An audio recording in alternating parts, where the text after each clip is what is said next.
स्वागत है दोस्तों अपना YouTube चैनल झारखंड उत्कर्ष में। आप देख पा रहे होंगे कि कंटिन्यू लगातार झारखंड संबंधी जो झारखंड विषय क्रमबद्ध रूप से लेकर के चल रहे हैं 2021 के लिए। आप इस श्रृंखला में जुड़ करके आप झारखंड विषय को मजबूत कर सकते हैं। जो विद्यार्थी पहली बार इस वीडियो को देख रहे हैं वह सब्सक्राइब कर लें ताकि सबसे पहले आपके पास नोटिफिकेशन के माध्यम से जितने भी आगामी क्लास होंगे सारा नोटिफिकेशंस के माध्यम से मिल जाएगी। तो इससे पहले जो मैंने क्लास लिया था, सबसे पहले झारखंड में जो अब तक की क्लास हो चुकी है, सबसे पहले क्लास मैंने लिया था प्रागैतिहासिक काल का। मैंने जो क्लास लिया था सबसे पहले, अब हम बात कर रहे थे क्या क्या पढ़ चुके हैं हम लोग। एक प्रागैतिहासिक काल, प्रागैतिहासिक काल को हम लोग पढ़ चुके हैं।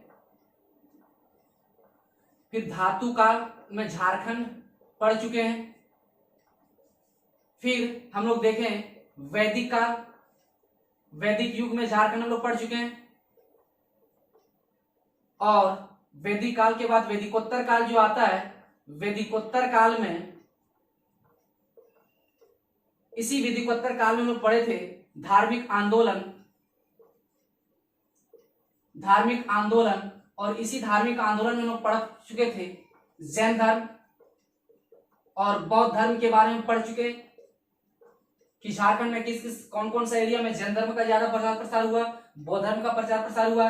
वैदिकोत्तर काल में आज हम लोग पढ़ेंगे, जो आज हम लोग पढ़ने जा रहे हैं वह मगध साम्राज्य में, मगध साम्राज्य पढ़ने जा रहे हैं। इसी मगध साम्राज्य आज हम लोग पढ़ेंगे क्योंकि इस वैदिकोत्तर काल का हिस्सा है मगध साम्राज्य। इसी 600 बीसी से 400 बीसी के करीब यह शासन काल होता है वैदिकोत्तर काल का। और इसी टाइम पीरियड में मगध साम्राज्य, यह जो काल होता है महाजनपद का काल होता है। और इसी महाजनपद में सबसे बड़ा जो महाजनपद होता है वह मगध साम्राज्य होता है, मगध जनपद होता है। और उसी मगध जनपद हम लोग देख रहे हैं सबसे बड़ा उभर कर आता है मगध साम्राज्य। इस मगध साम्राज्य के बारे में आज हम लोग पढ़ेंगे कि मगध साम्राज्य में झारखंड की स्थिति क्या थी। क्या 600 से 400 बीसी में मगध साम्राज्य हम लोग पढ़ पा रहे होंगे कि जो मगध साम्राज्य में शासन कर रहे थे बृहद्रथ वंश। अब हम लोग सबसे पहले बात करेंगे मगध, ये जो मगध साम्राज्य का काल कब से कब तक कहा जाता है, इसे हम लोग पढ़ने का, ये जो लिंकअप झारखंड को पढ़ाने के क्रम में एक हम खास बात यह है कि हम हमेशा लिंकअप करने का प्रयास करते हैं। एकदम क्रमबद्ध हम लोग चल रहे हैं। धार्मिक आंदोलन हम लोग पढ़ चुके हैं, मगध साम्राज्य हम लोग देख पा रहे हैं। और इसी मगध साम्राज्य में आज हम लोग पढ़ेंगे कि आखिर मगध साम्राज्य का काल कहते किसको हैं। आइए शुरुआत करते हैं आज का क्लासेस मगध साम्राज्य में झारखंड। मगध साम्राज्य में झारखंड को हम लोग आज पढ़ेंगे। मगध साम्राज्य में झारखंड, ये भारतीय इतिहास का सिलेबस आप पढ़ेंगे तो वहां महाजनपद का काल, मगध का काल, मगध साम्राज्य का उत्कर्ष का काल, ये सारे पढ़ना होती है। ये सारा जो विषय आता है, ये सारा टॉपिक जो आता है वैदिक काल के बाद का कालखंड को कहते हैं। और उस वैदिक काल के बाद का जो काल होता है उसे कहते हैं वैदिकोत्तर काल। और वैदिकोत्तर का जो टाइम पीरियड है 600 बीसी से 400 बीसी, और इसी 600 से 400 बीसी के बीच में इन तमाम साम्राज्यों का उदय होता है। तो मैं बात कर रहा था कि मगध साम्राज्य काल कहते किसको हैं, तो बृहद्रथ वंश से लेकर हर्यक वंश, शिशुनाग वंश और नंद वंश तक के काल को मगध साम्राज्य का काल कहते हैं। बृहद्रथ वंश से लेकर, हम यहां पे पॉइंट आउट करते जाते हैं, बृहद्रथ वंश से लेकर हर्यक वंश,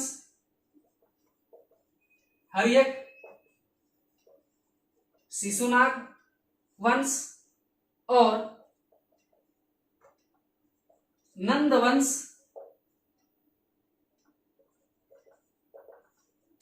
नंद वंश के काल, ठीक है, नंद वंश तक के कालखंड को, नंद वंश तक के काल को मगध साम्राज्य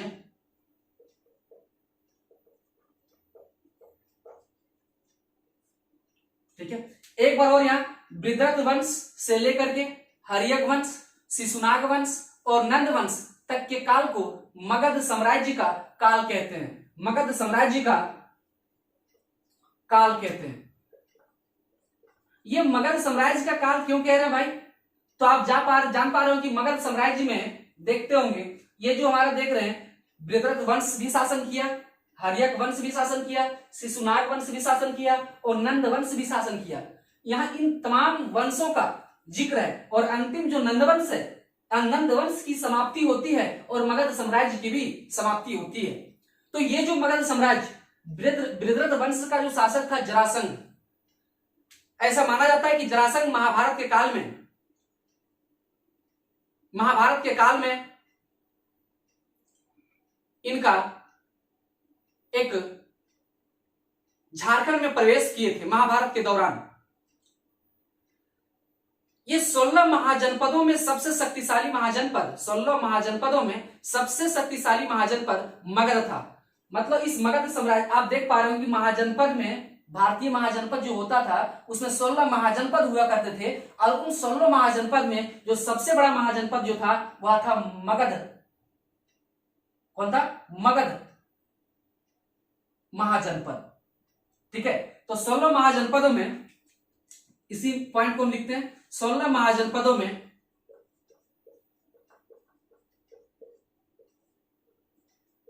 सबसे शक्तिशाली, मतलब सबसे मजबूत, आप देख पा रहे हो कि सबसे मजबूत जो आप पाटलिपुत्रा का जो क्षेत्र है वहां पे ये मगध साम्राज्य का उत्कर्ष हुआ था। 16 महाजनपदों में सबसे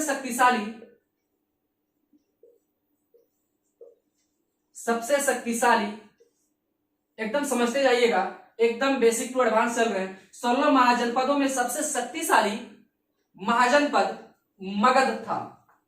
शक्तिशाली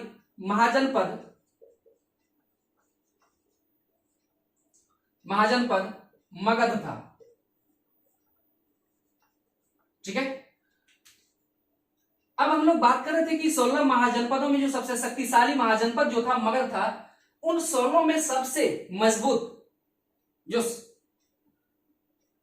महाजनपद था वह मगध था। और इसी मगध के लिए कीकट शब्द का प्रयोग किया गया है। झारखंड में, अगर झारखंड शब्द में देखेंगे, झारखंड के इलाका में, तो मगध के लिए आया है कीकट शब्द।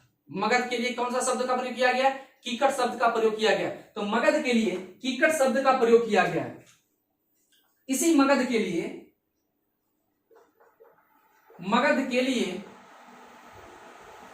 कीकट शब्द का प्रयोग किया गया है। कीकट शब्द का प्रयोग किया गया है। यहां से सवाल बनेगा, इस कालखंड से, मगध साम्राज्य से सवाल क्या क्या बन सकता है कि मगध को किस नाम से जाना जाता था? तो कीकट। किस नाम से? कीकट। मगध जो था 16 महाजनपद में क्या शक्तिशाली महाजनपद था? बिल्कुल था। तो मगध जनपद था, सबसे शक्तिशाली मगध जनपद था। मगध साम्राज्य में कौन कौन सा वंश आते हैं? तो बृहद्रथ वंश, हर्यक वंश, शिशुनाग वंश, नंद वंश। आप देख पा रहे होंगे कि नंद वंश के शासक धनानंद थे और धनानंद की हत्या करके चंद्रगुप्त मौर्य वंश की स्थापना करते हैं। इनके बाद जो है मगध साम्राज्य के बाद आपका मौर्य वंश पढ़ने को मिलता है। तो मगध के लिए हम लोग देखें कि मगध के लिए जिस शब्द का प्रयोग किया गया वह था कीकट। याद रखिएगा, यह सवाल पूछा जाएगा और यह बहुत ही इंपॉर्टेंट सवाल भी है। बृहद्रथ वंश के शासक जो जरासंध थे वह असुर जाति के थे और शिव के उपासक थे। ये जरासंध जो थे बृहद्रथ वंश के, एकदम याद रखिएगा, पॉइंट टू पॉइंट हम बता रहे हैं। बृहद्रथ वंश के शासक जरासंध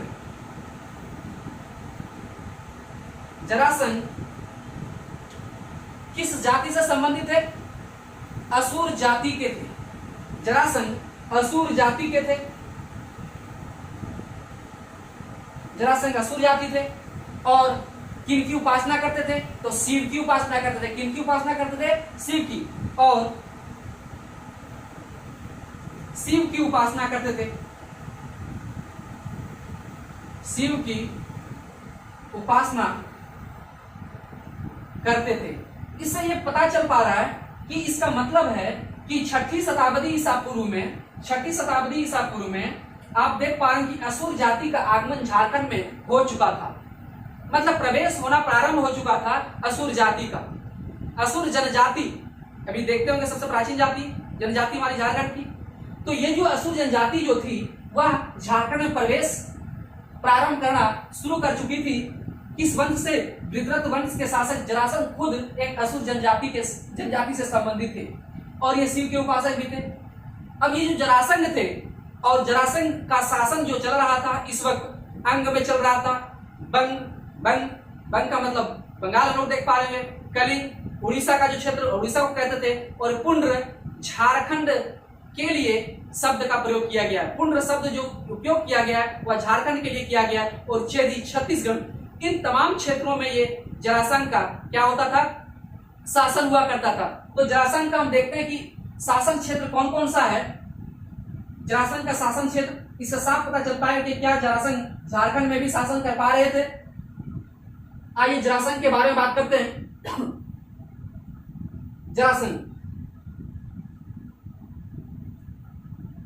जरासंध किस वंश के शासक थे? याद रखना चाहिए, यह सवाल पूछा जाएगा आपसे। जरासंध किस वंश के संबंधित थे? तो वृत्रत वंश से। कौन सा वंश? वृत्रत। तो आप इसे यहाँ जरासंध के बारे में हम यहाँ जिक्र कर रहे हैं। जरासंध जो थे वृत्रत वंश से संबंधित थे। तो ये जो जरासंध जो थे, सबसे पहली बात, जरासंध का जो शासन था अंग, जरासंध इनका शासन यहाँ लिख दे रहे, इनका मतलब जरासंध, इनका शासन अंग, बंग, ठीक है, अंग, बंग,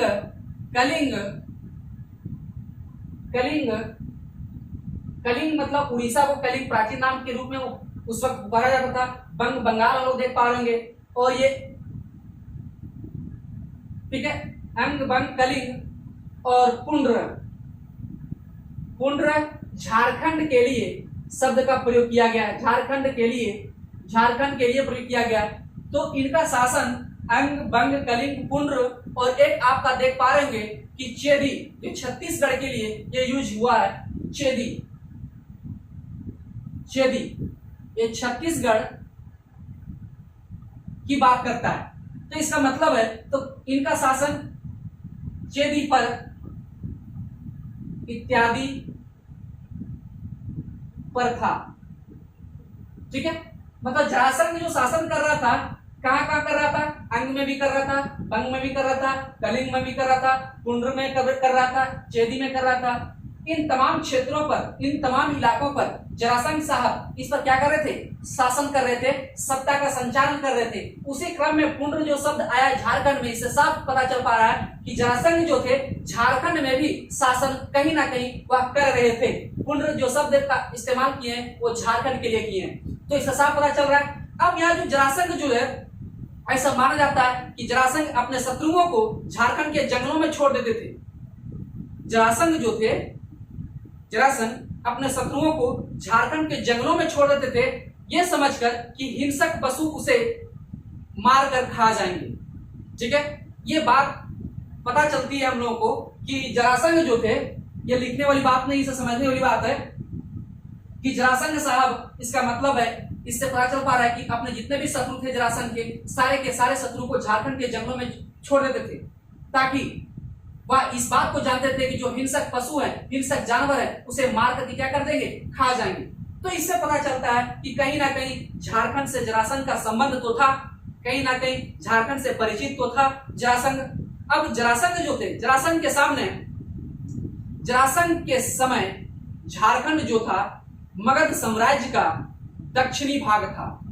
एक बात यहाँ जरासंध, यहां हम बात कर रहे हैं, ये जो है जरासंध के काल में या जरासंध के समय में झारखंड, ये बहुत इंपॉर्टेंट सवाल है। झारखंड मगध साम्राज्य के दक्षिण में था। कहा था? मगध साम्राज्य का दक्षिणी भाग था। झारखंड मगध साम्राज्य का दक्षिणी भाग था। ठीक है, इसे याद रखिएगा। क्यों? क्योंकि ये जो है, इसका सवाल ये पूछा जा रहा है कि झारखंड का जो हिस्सा था वो किसका दक्षिणी भाग था, तो मगध साम्राज्य का दक्षिणी भाग था। तो इससे पता चल पा रहा है कि कहीं ना कहीं जरासंध साहब भी झारखंड में शासन कर रहे थे। ऐसा बताया जाता है कि जरासंध की मृत्यु महाभारत युद्ध से 14 वर्ष पूर्व हुई थी। जरासंध की मृत्यु महाभारत युद्ध से 14 साल पहले हुई थी, अर्थात 1220 कली संवत में इनकी मृत्यु हुई थी। तो यहां हम लिख दे रहे हैं कि इनकी मृत्यु, जरासंध की मृत्यु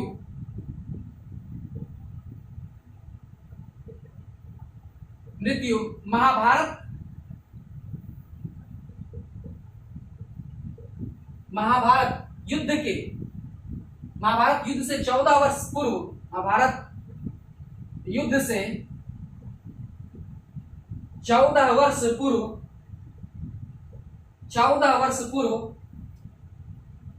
जरासंध की मृत्यु महाभारत युद्ध से 14 वर्ष पूर्व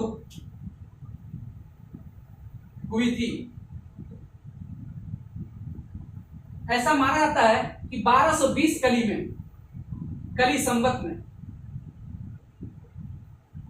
1220 कली संवत में इसकी मृत्यु हुई थी। मतलब महाभारत युद्ध होना था और उससे 14 वर्ष पहले जरासंध की मृत्यु हो जाती है।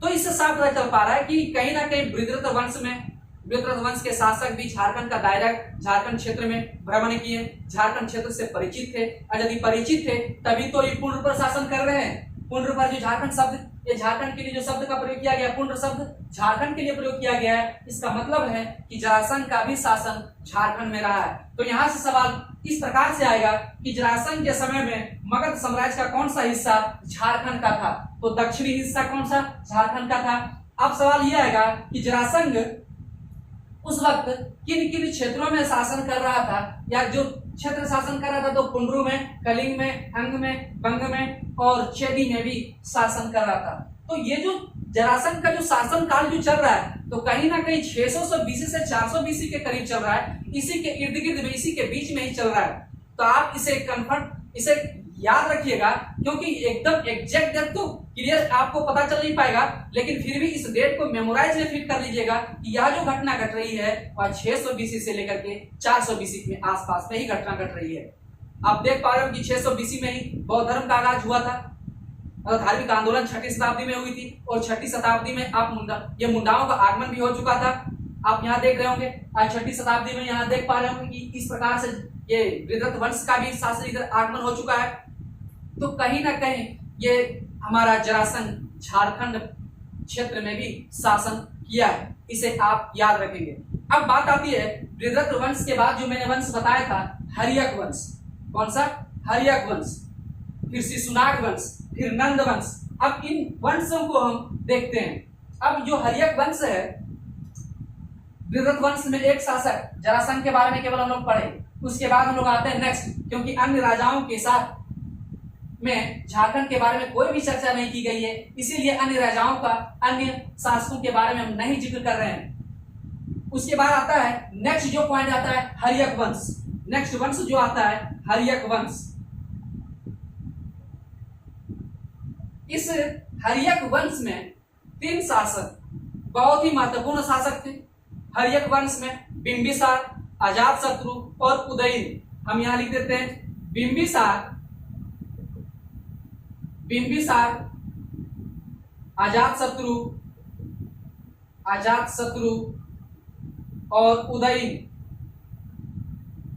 ये 3 महत्वपूर्ण हर्यक वंश के शासक थे। 3 जो महत्वपूर्ण थे ये हर्यक वंश के शासक थे। तो ये जो है इन तीनों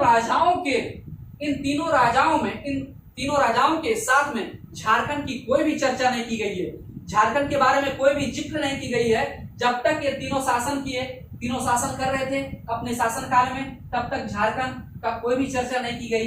इसलिए हर्यक वंश उतना हमारे लिए, खास करके झारखंड के संदर्भ में उतना महत्वपूर्ण नहीं है। लेकिन एक बात तो तय है, किन राजाओं में झारखंड के लिए कोई चर्चा तो नहीं हुई थी, लेकिन अजातशत्रु जो थे, इस बात का उनको इच्छा थी कि झारखंड के जंगलों में जाकर के बौद्ध धर्म का प्रचार प्रसार करें, झारखंड के जंगल में जाकर के बौद्ध धर्म का प्रचार प्रसार करें। ये उनकी इच्छा थी, किनकी? अजातशत्रु की। ऐसा माना जाता है कि ये जो अजातशत्रु की इच्छा थी,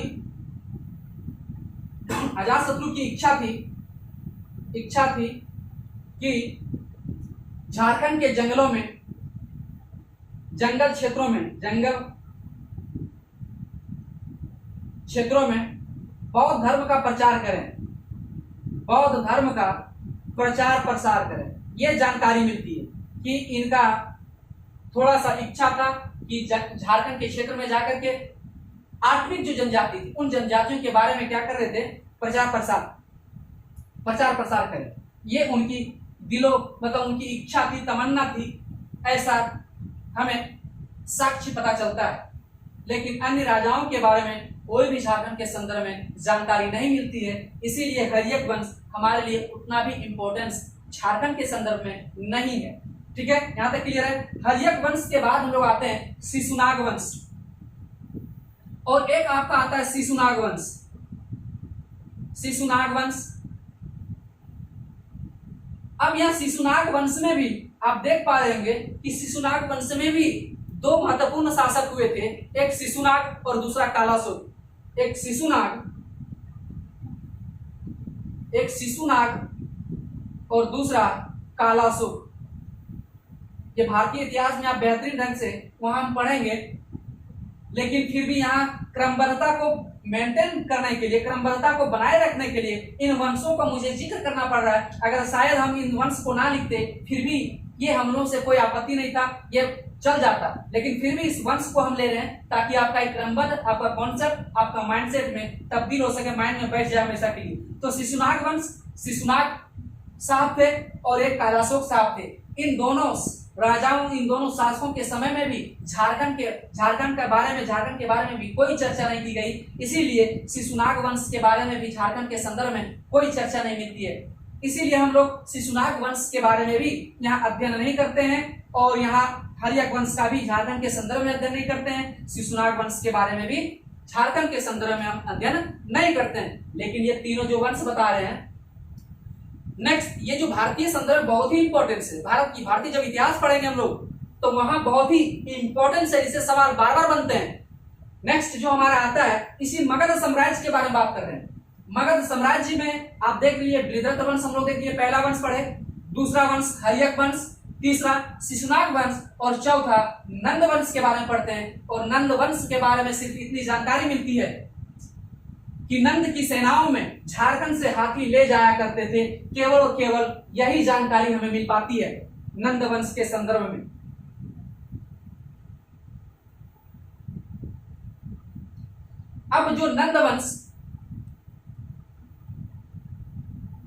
अब जो अंतिम जो वंश है मगध साम्राज्य का, नंद वंश, इस नंद वंश में ऐसा कहा जाता है कि नंद वंश की सेनाओं में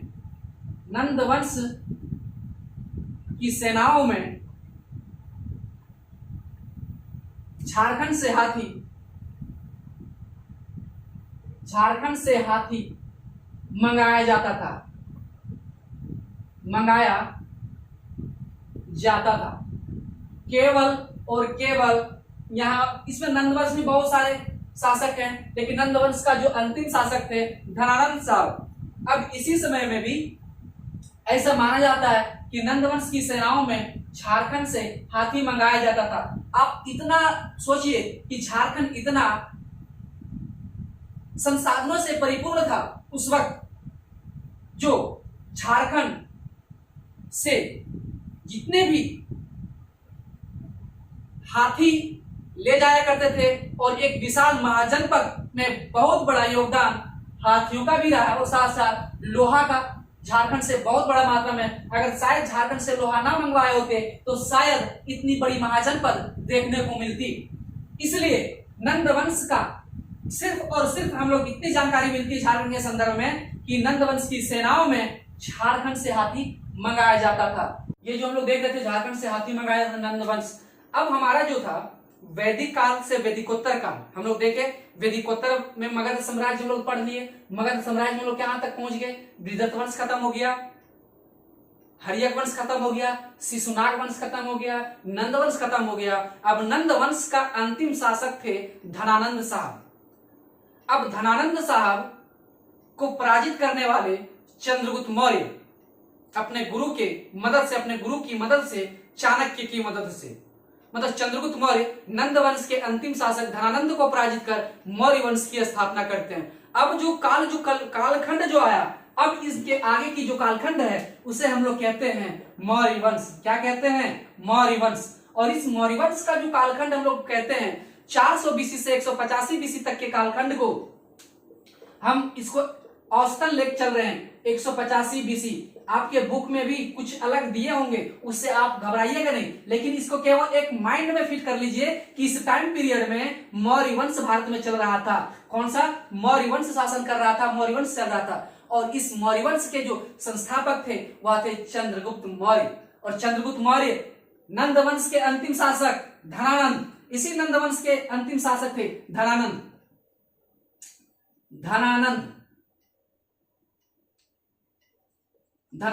अंतिम शासक थे। ये थे अंतिम शासक। इन्हीं को पराजित कर चंद्रगुप्त मौर्य, ये जो थे चंद्रगुप्त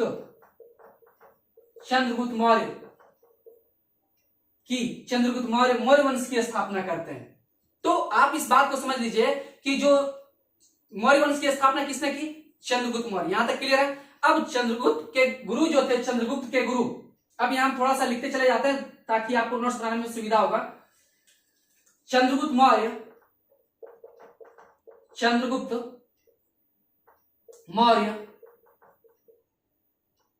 नंद वंश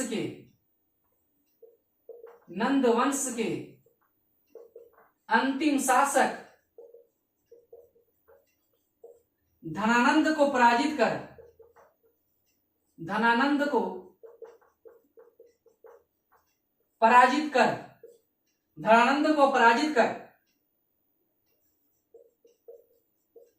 मौर्य वंश की स्थापना की।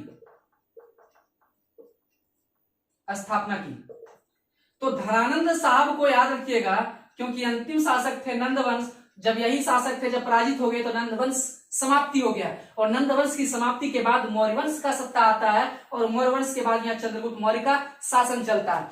तो चंद्रगुप्त मौर्य, अब दूसरा जो आता है बात, चंद्रगुप्त मौर्य के जो गुरु थे वह चाणक्य थे।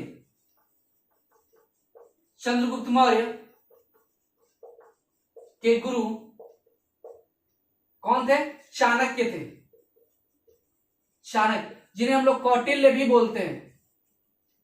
कौटिल्य थे, चाणक्य या कौटिल्य थे। तो ये जो इनके गुरु जो थे चाणक्य साहब, अपने पुस्तक में लिखते हैं, इनका पुस्तक का नाम अर्थशास्त्र। और इन्हीं अर्थशास्त्र में झारखंड के लिए एक शब्द का प्रयोग किए हैं, कुकुट देश। क्या किए हैं? कुकुट देश। तो यहां लिख दे रहे हैं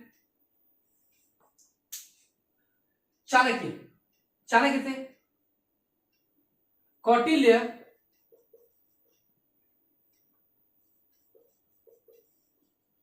कौटिल्य का पुस्तक अर्थशास्त्र में, ये कई बार सवाल पूछा जाता है, याद रखिएगा। कौटिल्य का पुस्तक अर्थशास्त्र में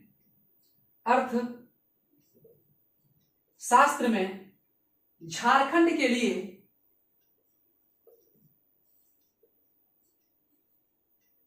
झारखंड क्षेत्र के लिए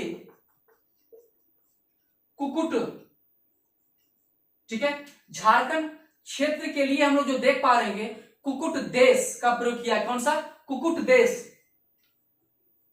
कुकुट देश शब्द का प्रयोग, कुकुट देश शब्द का प्रयोग किए हैं,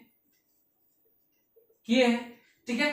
तो कौटिल्य का कौन सा पुस्तक? अर्थशास्त्र में झारखंड के लिए कौन सा शब्द का प्रयोग किया है? कुकुट देश, कुकुट क्षेत्र, कुकुट देश आप कह सकते हैं। तो कुकुट देश का प्रयोग किया गया, ये शब्द का प्रयोग किया गया। किसके लिए? ये झारखंड के लिए प्रयोग किया गया। तो ये जो झारखंड के लिए कुकुट देश की जो जानकारी हमें मिल रही है, तो कहीं ना कहीं किस कालखंड में मिल रही है? मौर्य वंश में। उस समय का काल क्या था? 400 बीसी से 185 बीसी के कालखंड में यह शब्द हमें जानकारी देती है कि झारखंड का जो नाम था, जो झारखंड को पुकारा जाता था, वो कुकुट देश के नाम से भी पुकारा जाता था। और इस नेक्स्ट इसी में देखेंगे अर्थशास्त्र में अन्य बातें भी कही गई है। क्या क्या बातें कही गई है इसे भी हम लोग देखते चलते हैं। अर्थशास्त्र में यह भी बताया गया, आठवीं क्षेत्र का भी वर्णन किया गया अर्थशास्त्र के अनुसार। और अर्थशास्त्र के राइटर कौन है? अर्थशास्त्र के राइटर कौन है, लेखक कौन है? तो चाणक्य साहब, चाणक्य अर्थात कौटिल्य साहब, इसे आप याद रखिएगा। आइए उसके बाद हम लोग देखते हैं अब अर्थशास्त्र के अनुसार क्या क्या बातें हमें जानकारी मिलती है। अर्थशास्त्र के अनुसार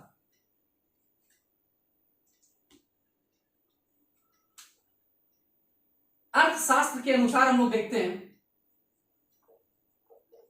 अर्थशास्त्र के अनुसार हम लोग देख रहे हैं,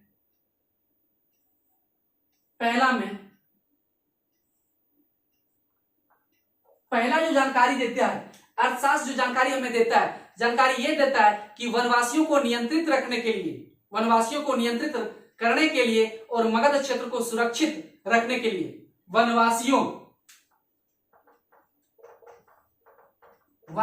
को नियंत्रित करने के लिए और मगध क्षेत्र को सुरक्षित रखने के लिए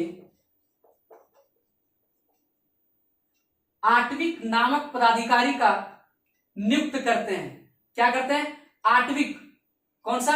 आटविक नामक अधिकारी की नियुक्ति करते हैं। आटविक के लिए आटविक नामक, ठीक है, आटविक नामक अधिकारी की नियुक्ति करते हैं,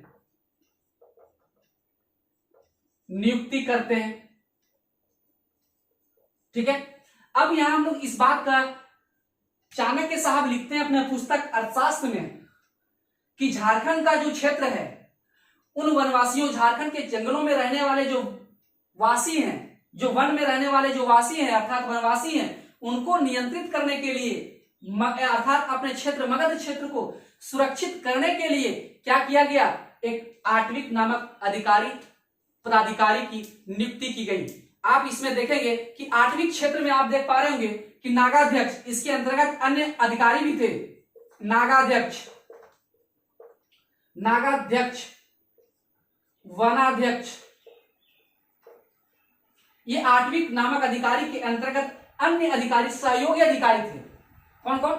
नागाध्यक्ष, वनाध्यक्ष, वनपाल, नागपाल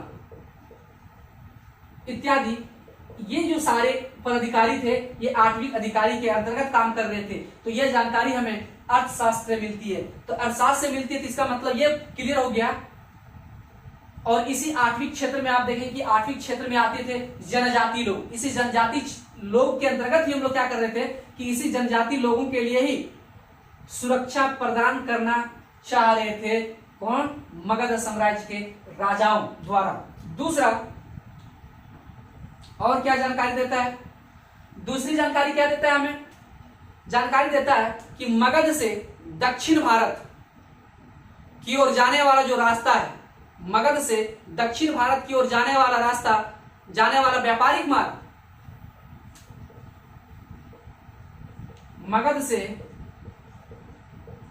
दक्षिण भारत जाने वाला व्यापारिक मार्ग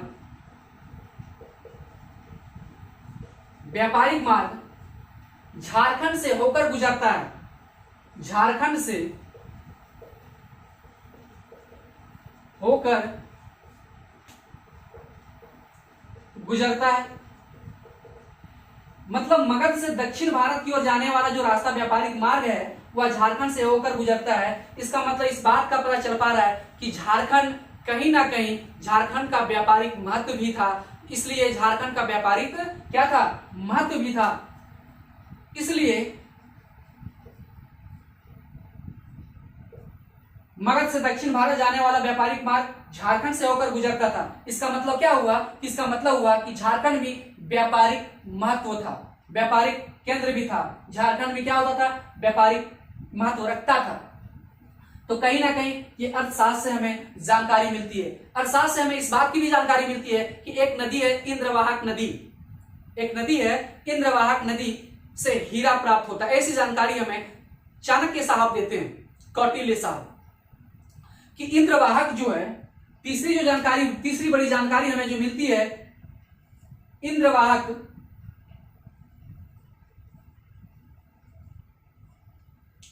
से इंद्रवाहक नदी से हीरा की प्राप्ति, यहां देख पा होंगे कि इंद्रवाहक नदी से हीरा प्राप्त होता था या हीरा की प्राप्ति होती थी। इंद्रवाहक जो नदी थी वहां से क्या प्राप्त होती है, हीरा प्राप्त होती थी। ऐसी जानकारी कौन दे रहे हैं, ये हमारे कौटिल्य साहब, अर्थशास्त्र के रचयिता। ठीक है, ये अर्थशास्त्र के रचयिता चंद्रगुप्त के गुरु चाणक्य साहब अपने पुस्तक में इंद्रवाहक नदी से हीरा की प्राप्ति थी, ऐसी जानकारी हमें देती है। और इंद्रवाहक संभवतः हम उस नदी को बोलते हैं शंख नदी और इख, ठीक है, इब नदी। संभवतः ये जो है इंद्रवाहक, संभवतः यह नदी इब नदी, इब और शंख नदी, इब और शंख नदी का इलाका था। संभवतः यह नदी इब और शंख नदी का क्षेत्र था। ठीक है, यहां याद रखिएगा कि इंद्रवाहक जो नदी थी इब और शंख नदी का क्षेत्र था। संभवतः ये जानकारी हमें कौटिल्य के अर्थशास्त्र से मिलती है इंद्रवाहक के बारे में, कि इंद्रवाहक नदी से हीरा भी प्राप्त होती थी। ऐसी जानकारी में एक और प्राप्ति क्या होती है कि चंद्रगुप्त मौर्य की सेना में, चंद्रगुप्त मौर्य अपनी सेना में झारखंड से हाथी मंगाता था, झारखंड से हाथी मंगाता था। ऐसी जानकारी हमें मिलती है। एक पॉइंट हम यहां लिख देते हैं, ये अर्थशास्त्र के अनुसार नहीं, ये अर्थशास्त्र के अनुसार तीन हम लोग बातें देख लिए थे। पहला पॉइंट वनवासियों को नियंत्रित करने के लिए और मगध क्षेत्र को सुरक्षित रखने के लिए आटविक नामक अधिकारी का नियुक्त करते थे, और इस आटविक में झारखंड भी आता था, झारखंड का क्षेत्र भी आता था, शामिल था। मगध से दक्षिण भारत जाने वाला जो व्यापारिक रास्ता था वह झारखंड से होकर गुजरता था। इसका मतलब है कि झारखंड भी व्यापारिक केंद्र था, व्यापारिक महत्व रखती थी। इंद्रवाहक नदी से हीरा की प्राप्ति होती थी। संभवतः यह जो नदी थी वह ईब और शंख नदी का क्षेत्र के इलाका को इंद्रवाहक नदी कहा जाता था।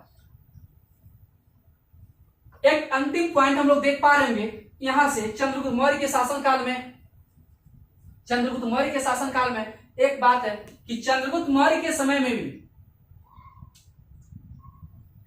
चंद्रगुप्त मौर्य अपनी सेना में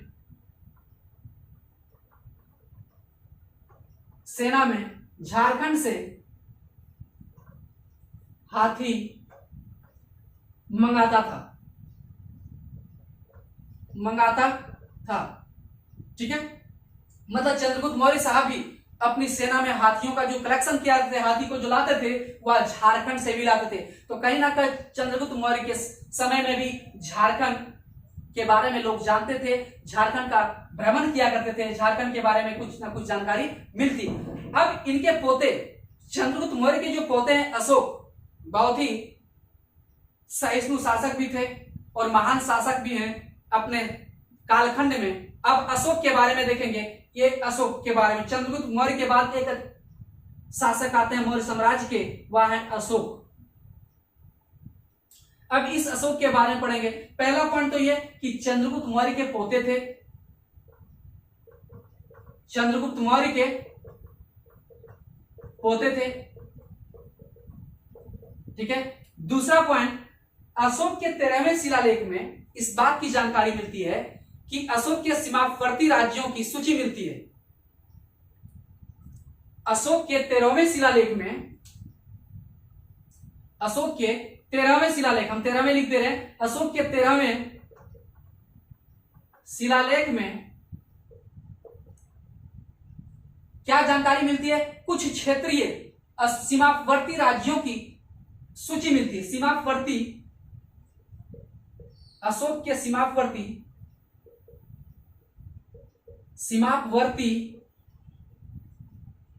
राज्यों की सूची मिलती है। राज्यों की सूची मिलती है और इन्हीं सीमावर्ती राज्यों में जो था, इन्हीं सीमावर्ती राज्यों की सूची में शामिल था वह क्षेत्र जो था वह था आटविक, जिसमें से एक था आटविक, जिसमें से एक था आटविक। इसे याद रखेंगे, आटविक शब्द का बार बार, आटविक। आटविक क्षेत्र में जनजातियां अधिक रहती थी। इसी आटविक का जो इलाका था बघेलखंड, बघेलखंड से उड़ीसा के तट तक यह विस्तृत था। बघेलखंड से उड़ीसा के समुद्र तट तक विस्तृत था। बघेलखंड अगर देखा जाए, बघेलखंड, अभी जो बघेलखंड है ये जो विस्तृत है, आटविक जो विस्तृत था, विस्तृत जो था वह था बघेलखंड से, बघेलखंड से लेकर के कहां तक? बघेलखंड से लेकर के उड़ीसा के समुद्र तट तक। कहां तक? उड़ीसा के समुद्र तट तक। उड़ीसा के समुद्र तट तक विस्तृत था, विस्तृत था। तो ये जो बघेलखंड है आज का मध्य प्रदेश का कुछ जिला को कवर करता है और यूपी का कुछ जिला को कवर करता है, और उन यूपी और मध्य प्रदेश के जिलाओं को सम्मिलित रूप से, कुछ जिलाओं को सम्मिलित रूप से बघेलखंड वर्तमान समय में कहा जाता है। और यही वजह है कि वर्तमान समय में बघेलखंड की मांग भी कर रहे हैं, बघेलखंड राज्य की भी मांग कर रहे हैं। तो ये जो बघेलखंड है ये उड़ीसा के समुद्र तट तक विस्तृत है। बघेलखंड से लेकर के उड़ीसा के समुद्र तट तक विस्तृत है। कौन सा क्षेत्र? आटविक क्षेत्र। तो आप इस बात को समझ पा रहे होंगे कि आटविक क्षेत्र कहां से कहां विस्तृत है, कहां से कहां फैला हुआ है? तो बघेलखंड से लेकर के उड़ीसा के समुद्र तट तक फैला हुआ है। और इसी आटविक क्षेत्रों में बौद्ध धर्म के प्रचार प्रसार के लिए अशोक जो है एक बौद्ध धर्म अधिकारी को नियुक्त करते हैं। उस धर्म का नाम, उस अधिकारी का नाम था रक्षित। क्या था? रक्षित। बौद्ध धर्म के, यहां लिख दे रहे हैं हम, बौद्ध धर्म के प्रचार प्रसार के लिए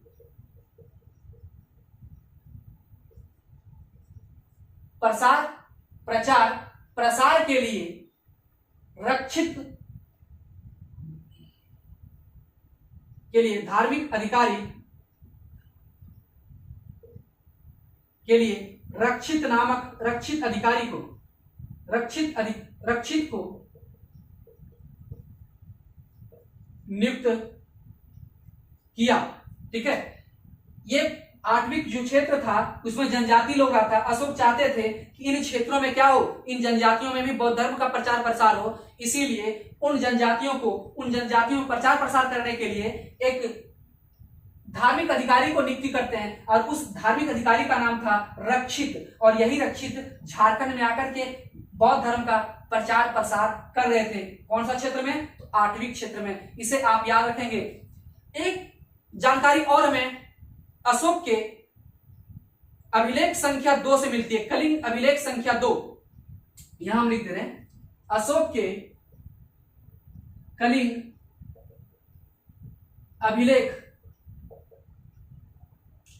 संख्या 2 से जानकारी मिलती है कि अशोक कहते हैं कि मेरे धर्म का आचरण करो, मेरे धर्म का आचरण करो। ठीक है, मेरे धर्म का आचरण करो। इस क्षेत्र के जनजातियों के लिए मिलती है कि इस क्षेत्र के जनजातियों के लिए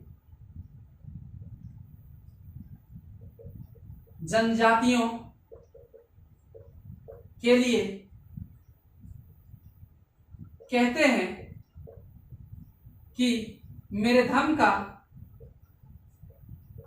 आचरण करो। ये अशोक कहते हैं कि मेरे धर्म का आचरण करो। तो ये अशोक के कलिंग अभिलेख संख्या 2 से जानकारी मिलती है। उसमें लिखा हुआ है, साफ लिखा हुआ है, अशोक लिखते हैं उस अभिलेख में कि इन जनजातियों को मेरा धर्म का आचरण करना चाहिए, मेरा धर्म का आचरण करना चाहिए। ये जो जानकारी मेरे धर्म का आचरण करना चाहिए, ये जानकारी कौन सा, ये जानकारी हमें अशोक के कलिंग अभिलेख संख्या 2 से जानकारी मिलती है। तो इस प्रकार से हम लोग देख पा रहे थे कि इस प्रकार से हम लोग मौर्य काल में, अशोक के काल में देखें, अशोक के काल में झारखंड तो कौन कौन सा क्षेत्र जानकारी मिलती है। फिर हम लोग चंद्रगुप्त मौर्य के बारे में देखें कि चंद्रगुप्त मौर्य के शासन काल में झारखंड कौन कौन सा क्षेत्र की जानकारी मिलती है। इस प्रकार से आज का जो क्लासेस है या हमारा खत्म होता है मौर्य काल। इस प्रकार से हमारा क्लास मौर्य काल तक के सारे इतिहास कालखंड को, सारे घटनाओं को क्रमबद्ध तरीके से एक बताने का प्रयास किया जा रहा है ताकि आपके मस्तिष्क में हमेशा के लिए बैठ जाए। Thank you.